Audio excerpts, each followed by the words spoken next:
On the 25th of January 2006, Palestinians in East Jerusalem, the West Bank and the Gaza Strip went to the polls to elect members for the Palestinian parliament.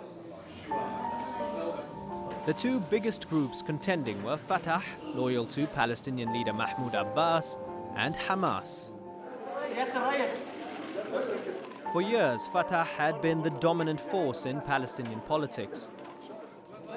Hamas was contesting the parliamentary elections for the first time. Voter turnout in the Gaza Strip, as in other Palestinian areas, was high. International monitors declared the elections were honest and fair, something initially welcomed by the United States president. So the Palestinians had an election yesterday, and the results of which remind me about the power of democracy. You see, when you give people the vote, you give people a chance to express themselves at the polls. And if they're unhappy with the status quo, they'll let you know. It's a great thing about democracy. It provides a look into society. But Palestinian society delivered a sharp message to George Bush. Hamas won a landslide victory, securing a majority of seats in the Palestinian parliament. While some Palestinians were concerned their society would become more conservative, Hamas and its supporters were jubilant. The Palestinian people have made their choice and have chosen Hamas. The United States and Europe should change their policy towards Hamas before they ask Hamas to change its policies. Hamas swiftly called for a government of national unity involving all groups, including Fatah. But there were fundamental contradictions between Hamas and Fatah, most evidently in their views on the Israeli-Palestinian conflict. Hamas remained steadfast in its refusal to renounce violence and recognize the State of Israel. It was committed to its demand that Palestinian refugees from 1948, many of whom had ended up in Gaza when Israel was established, should be allowed to return to their homes in what had become Israel.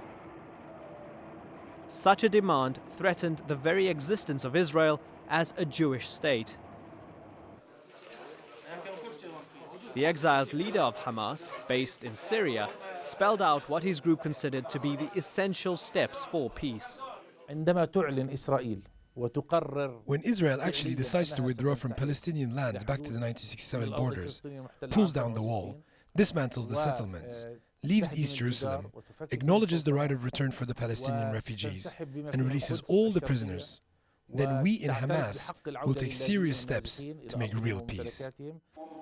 The Israelis rejected any dealings with a Palestinian government led by Hamas. We will not compromise on those fundamental principles that are essential for the existence and the well-being of the State of Israel, and we will continue to fight terror, and we will not recognize, not compromise, not talk, and not deal with Hamas, which is a terrorist organization. The Israeli position found support from the American administration. The Palestinian people have apparently voted for change, but we believe that their aspirations for peace and a peaceful life remain unchanged. Those aspirations can only be met through a two-state solution, which requires the renunciation of violence and turning away from terrorism and accepting the right of Israel to exist and the disarmament of militias. As we have said, you cannot have one foot in politics and the other in terror. Following its stunning electoral victory, Hamas was soon dealt a painful blow by the international community. In April 2006, the United States and the European Commission announced it was suspending aid to the new Hamas-led Palestinian government. The freeze covered all direct aid to the Palestinian government and payment of public employees' salaries. Hamas had already inherited an administration which was struggling financially. It now faced a financial crisis.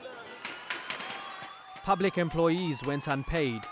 Protests took place, this one involving thousands of Palestinian police who took to the streets in Gaza to demand their unpaid wages. Tensions increased amid the economic squeeze. In this charged atmosphere, the political differences between Hamas and Fatah intensified. The stage was set for a bitter power struggle. In May 2006, a spate of kidnappings on both sides led to clashes between rival Hamas and Fatah gunmen in Gaza. Blood had been shed. It was now Palestinian against Palestinian. Intermittent killings and clashes continued. Arab mediation efforts failed to reconcile the two factions. The following year, a further round of inter-Palestinian fighting erupted in Gaza. More than 100 people were killed. This time, Hamas sought a total win. Its gunmen captured the Fatah headquarters in June 2007, securing its complete control of the Gaza Strip. Abbas was outraged. What has happened in Gaza is a bloody and ferocious coup d'etat against Palestinian legitimacy. The Central Council has convened and has taken the decision not to enter into dialogue with the revolutionaries. We've heard no calls for mediation or starting a dialogue, however, and that is our current position. Gaza became the confirmed stronghold of Hamas. The more moderate Fatah had been supplanted. This shift in power was to have far-reaching consequences. Besides changing the dynamics of Palestinian politics, the rise of Hamas, particularly in the Gaza Strip, also made a showdown with Israel ever more likely. Gaza became the focus of continual violence, as Hamas and Israel became locked in a cycle of attack and counterattack. Hamas resorted to rocket attacks into southern Israel. These homemade rockets were both indiscriminate and inaccurate.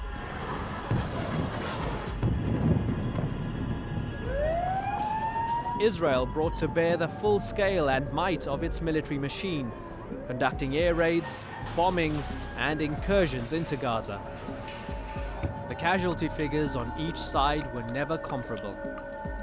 Most deaths occurred among civilians living in the densely populated streets and alleys of Gaza.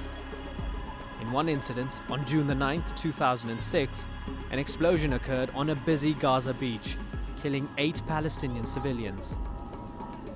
Israel denied any responsibility, but an investigation by Human Rights Watch concluded the explosion was, in all likelihood, caused by an Israeli artillery shell.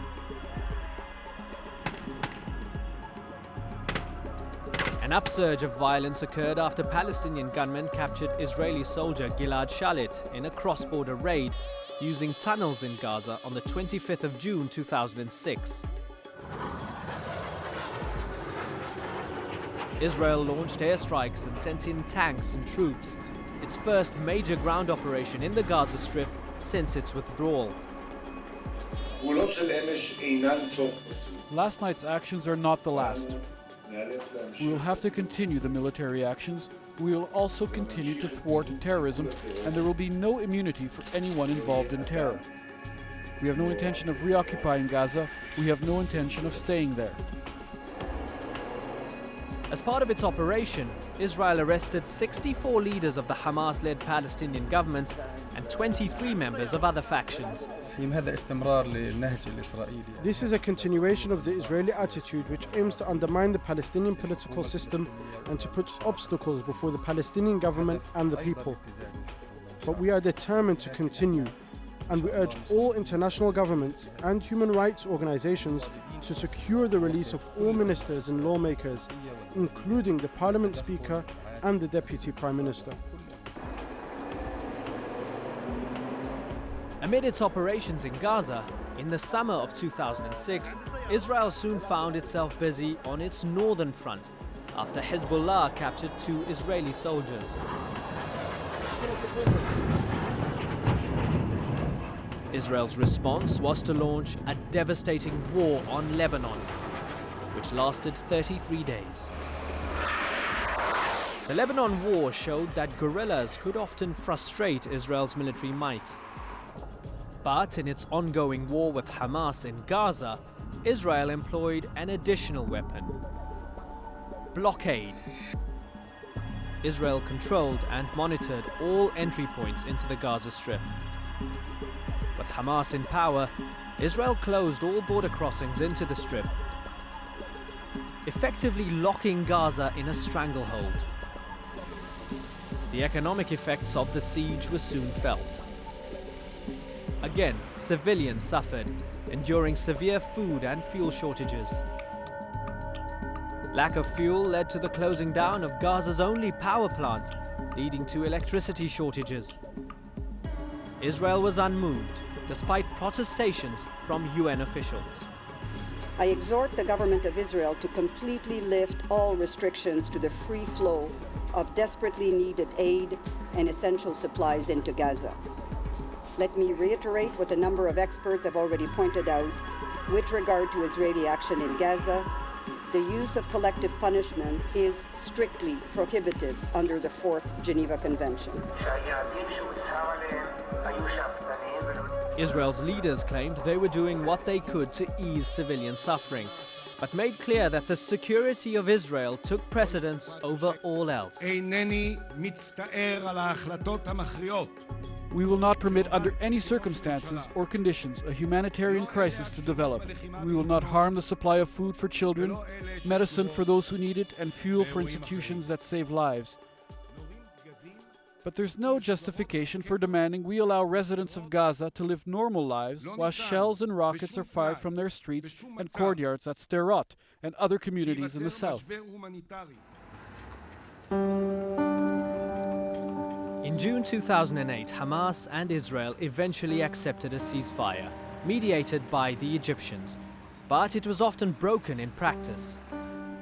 Hamas complained of Israel's economic blockade on Gaza by land, sea, and air. Israel complained that Hamas was smuggling in arms through underground tunnels from Egypt. Events moved towards a climax after an Israeli raid in southern Gaza on the 4th of November 2008 to destroy tunnels. 6 Hamas gunmen were killed in the raid. Hamas responded by firing a wave of rockets into southern Israel. Attempts to renew the ceasefire failed. And on the 27th of December 2008, Israel launched its war on Gaza. Hamas and Israel remain implacable enemies, locked in a conflict which has its roots going back over 60 years to the very founding of the State of Israel. While political positions remain rigid and concessions are seen as surrender, peace is ever elusive, and the road to war is always the one most likely to be taken.